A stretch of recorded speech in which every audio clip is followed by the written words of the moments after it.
24-year-old Sydney Sutherland laced up her running shoes. She headed out the door, never imagining that she would be taking the last run of her life. It was Wednesday, August 19th, 2020, and Sydney had only just gotten back from a family vacation to Destin, Florida. She was getting settled back home where she lived with her boyfriend in Grubbs, Arkansas. She stopped by her brother's house, and this is the last image of Sydney seen on his Ring doorbell footage unloading things from the car. Sydney stopped by her mom's house. They chatted. She explained that she was going to go home and take her usual run. Once home, she got her Apple Watch set for her run and she headed out the door sometime between 2 and 2:30 p.m. Her boyfriend Alex was at work, but Sydney sent him a photo of a gravel road, so he knew she was out on her run. He got off at 5 p.m. and by the time he got home, Sydney's car was out front. Her things were inside. She had put her purse and car keys on the counter, but he was really surprised to see that she wasn't back from her run yet. His calls and texts to her went unanswered, so he jumped in his car and drove around the area on what he knew was her usual route. Because the area is so rural, there was no CCTV footage of Sydney on her run. There's very few cell phone towers to ping off of. But by Thursday afternoon, they were able to locate Sydney's phone 1.3 miles from her home. Her phone was still powered on, it was undamaged.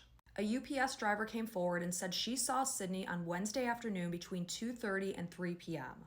She was running at a normal pace. She did not seem to be in any kind of distress. A local farmer also came forward to report seeing Sydney on Wednesday. This is 28-year-old Quake Llewellyn. He was a few years older than Sydney, but they knew of each other, but by no means were they friends. When investigators spoke with area residents about who could possibly be capable of harming Sydney, one name came up over and over again, and this was Quake Llewellyn.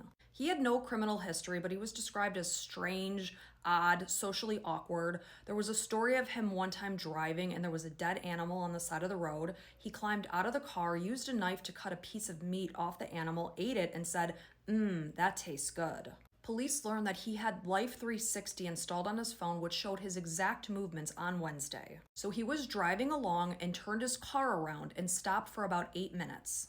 It was right at the area where Sydney's phone was found. He got back in his car, drove off at a high rate of speed, and went to a rice field where he remained for 30 minutes.